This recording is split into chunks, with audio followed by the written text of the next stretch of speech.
going on, YouTube? Me with Mikey on the mic once again in the work truck. Got quite a long drive here, about a 30-minute drive, so I'm gonna just kind of get some shit off my mind.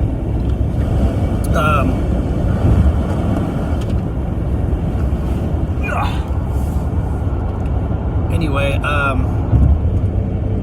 you know, we're going in kind of a...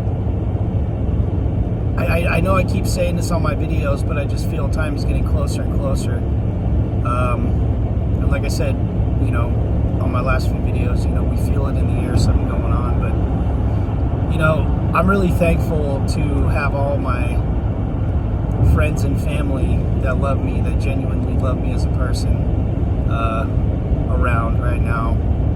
And, you know, I try to keep up with people as much as possible, even when there's nothing wrong happening. You know how a lot of us, you know, we get stuck in life, not stuck, but like you know, life happens and then we don't call people as often as we should, or, you know, we just kind of nonchalantly just, oh, you know, it's been like 6 months, bro, I haven't talked to you. Like, I'm that guy that doesn't necessarily want to bother you all the time just to be a pest.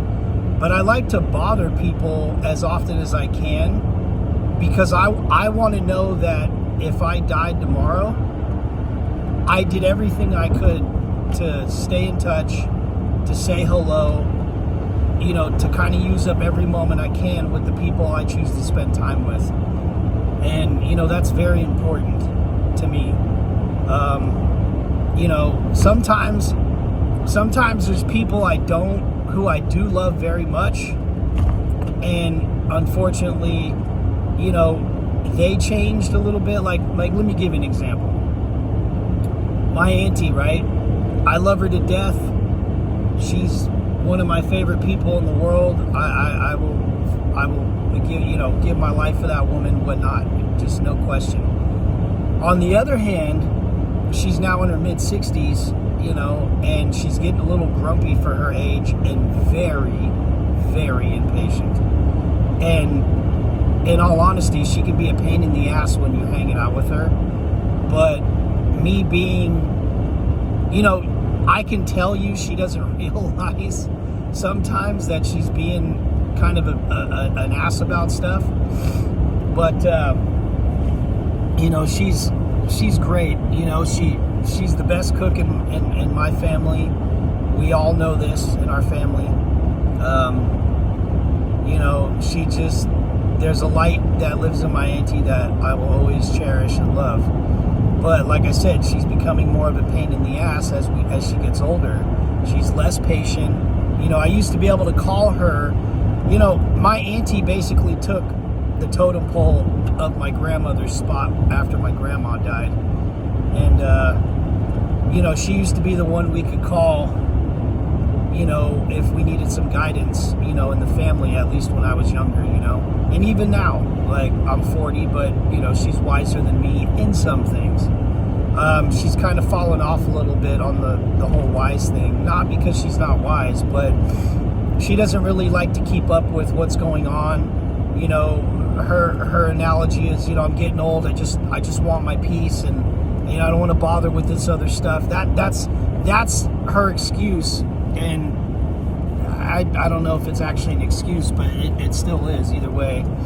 You know, that's her excuse on why she's, you know, not impatient, but you know, she's more. She has this like, yeah, get to the point. Okay, all right, yeah, I don't want to talk about. You know, she's just very dismissive, very quick about stuff, and it can be a pain in the ass, but, you know, regardless of the fact, and you know, see, she doesn't notice this stuff, and even if she does, she just doesn't give a shit, which is cool, because, you know, to a certain degree, people in life, it's very liberating sometimes to not give a shit, okay? I'm not saying don't give a shit about your life, I'm just saying, you know, sometimes you just gotta go, fuck it, you know, but there is something liberating about that, you know, to some extent on certain points. And, you know, like I said, I love her to death. you know, she's, you know, I have other aunts in my family on my dad's side, and I try to keep up with them too, but the one aunt, my favorite aunt, unfortunately, like, not that I don't love my other aunts, it's just I'm not as close with them because I don't see them, they don't really call, I call them, but they don't, you know. But my favorite auntie, yeah, she's, you know, it's like, she's still her, but she's becoming more impatient, and it's all from older age. It's just what happens to us as we get older and we get grumpier, you know what I'm saying? So obviously I don't hold it against her, but sometimes when I am hanging out with her, it just, you know, it pisses me off to no end. All I can do is bite my tongue because, you know, not just because I want to be the bigger person, but because I can just clearly tell my auntie has no idea that she's being like that. You know, she is going through a lot these days. My uncle is in the process of dying. He's had cancer for quite many years now. And then on top of other problems, like he's got a hernia, you know, in the lining of his stomach. So he's miserable. He's bitter. He is very, you know, I don't want anybody at the house. Like, I don't care, you know. He nitpicks a lot, so I'm sure that has a part to play in why my auntie's the way she is. You know, so it's stressful. I understand. But, you know, and like I said, I'm just using her as an example. This isn't about her solely, but my point is everybody should anyway, keep in touch with people, man. You know, like, keep going with people. You know, like I said, like this whole feeling in the air about some shit that's gonna go down, like, we all know something eventually is gonna happen. And like I said in my last few videos, I don't want to spend every moment thinking about it. Unfortunately, I can't help it sometimes. You know, everyone's like, oh, are you prepared? Do you have, you know, your 25 shelf life of food and water? It's like, no, bro. You know, I actually did all that last year. You know, I got my food supply, 3-month food supply, you know, and all that stuff. So I got that. But I mean, dude, I'm not prepared at all for if the grid goes down. And it's not because I don't want to be. It's just because I'm barely making ends meet right now.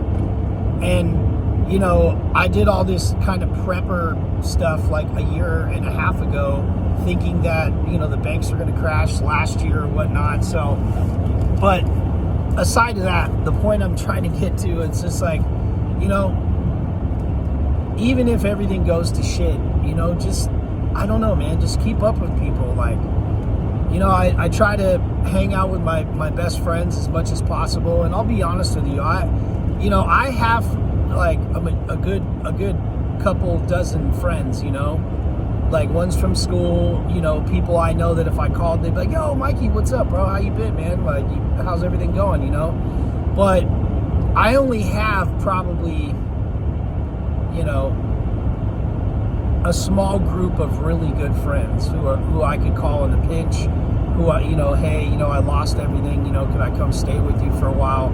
And that's all considering that they haven't lost everything. Now, if something happens, I mean, you know, we're all on our own. Hopefully, you know, we would never turn on each other.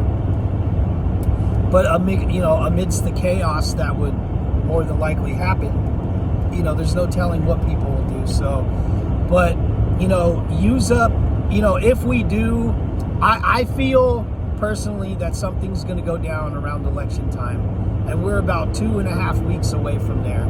So I'm a little not, you know, worried, but I'm generally kind of on edge about it. It's in the back of my mind. I wake up and think about it every day. I don't spend all day thinking about it. I've tried to get my mom and my aunt on, like, hey, even though we're not going to be prepared for it, where do we want to meet up if something happens? You know, cell towers go down, whatever the fuck happens, right? Well, my mom and aunt, they'd rather just stick their head in the sand and give it to God. And it's like, you know, it's very, you know, it kind of irritates me that they're, you know, their whole mindset, it's like, well, you know, we'll worry about it when it happens. But also at the same time, if I try to put myself in their mindset, even though it's not a good one, it's like, what are they really going to do anyway, even if they're trying to prepare now? I mean, they're in the same position as me. Like, I don't know, man. It's I don't know what to do. You know, I can lead a horse to water, but I can't make him drink. You know what I'm saying? But I love my mom and my aunt, and I got, you know, sisters, and, you know, like I said, my pop, I haven't talked to him in over a year, and, you know, my dad is the most difficult human being on the planet, and frankly, I'm tired of putting in effort, and he's putting in zero, so I'm not going to talk to him again unless he tries to, you know, reach out.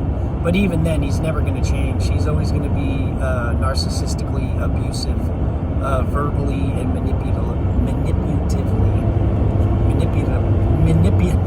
manipulatively, however the fuck you say that. So yeah, I mean, I just can't, from my own mental state, I don't want to be around that, because it doesn't do me justice, and it just, you know, I'm an adult now. I'm not like a little kid that's trying to, you know, just manipulate people with my bullshit because I can. Like, that's not, I don't have time for that, you know? And, you know, my dad, he just, you know, he can't even handle life, basically, according to himself. And that's because my dad doesn't challenge himself. My dad doesn't ever, you know, do more than he has to do in life. So, with that said, you know, that's his bag, his meal, whatever you want to call it. Like, but, you know, it is sad though, because this is not the way I wanted it to end up with my dad. I didn't want it to end up like this. But for what it's worth, you know, I don't hate him. I think he's a piece of shit at times. Honestly, I mean, the guy technically is a piece of shit. Like, I love my pops, but I mean, I don't know, man. I just, you know, you treat people how you want to be treated, basically.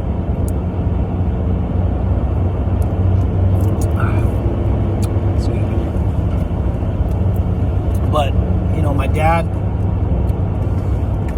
can be very like I said, he's a very selfish human being. You know, I'm sure somewhere underneath all that narcissistic stuff in his brain, his borderline personality disorder, you know, I would have to assume somewhere underneath he loves us, but I mean, he never shows it, dude. And, you know, me being the bigger human being and, you know, more understanding, you know, I know that he just doesn't know how. But that still doesn't give him the excuse to act like that either. But he just doesn't know how. And even if he knew how, like, he has that I don't give a shit attitude about it. And it's just, it's really sad, man. It's really sad. So, you know, like I said, I love my pop. And, you know, but I just can't be around him. You know, my oldest sister, she's another one. Her and my dad are spitting images of each other. They're both narcissistic people. They both, you know, like, they both have done some really fucked up things to their families, both of them. You know, so, but I love my family. It's just, like I said, I decided to be the one who does not want to, like, see them. But it's not because I can't go see them. It's just because, you know, it's a one-sided relationship with those two. You put in all the effort to try to, you know, just on every little thing with those two. And it's like, dude, like, there's no reciprocation. It's like, do everything for me, but don't expect anything in return. You know, if my dad's ever done anything, there's always been, like, either spoken or unspoken stipulations, because, you know, my dad never does anything for free. Never. You know, and that's even if it's not materialistic, it's like, you know, there's always a catch with him. and that's always pissed me off, especially now that I am an adult. It's just really sad, man. It's really sad to see. But regardless of the fact, the other family members that I have, I like I said, I keep in touch with everybody. I'm the one that tries to get the family to see each other every year for the holiday or what have you. And my family's, like I said, my sister, my middle sister, I get along with her. She's got her own family, in turn her husband, and then his family. You know what I mean? We got much extended family due to the fact that everybody's been married twice. For everybody in my family. But regardless, my friends, I love them to death. I like I said, no matter what happens, man, I'll always be there for everybody, at least if I can. So, the point is, man, just when you wake up in the morning, just be grateful for what you have. I can't stress that enough. I mean, a lot of people don't even have anybody in their corner, and it's really sad to see sometimes. But you gotta be on the ball with it. So, but you guys, like, I hope everything turns out to be okay for all of you. And like I said, I mean, if you guys even remotely, if anything I say remotely resonates with you guys, like I said, I'm not trying to be famous, but like and subscribe, comment, whatever you guys want to do. Like, let me know how I'm doing here. Like I said, I have no angle, but just let me know, okay? Anyway, Mikey on the mic. I'm out. You guys have a good Thursday.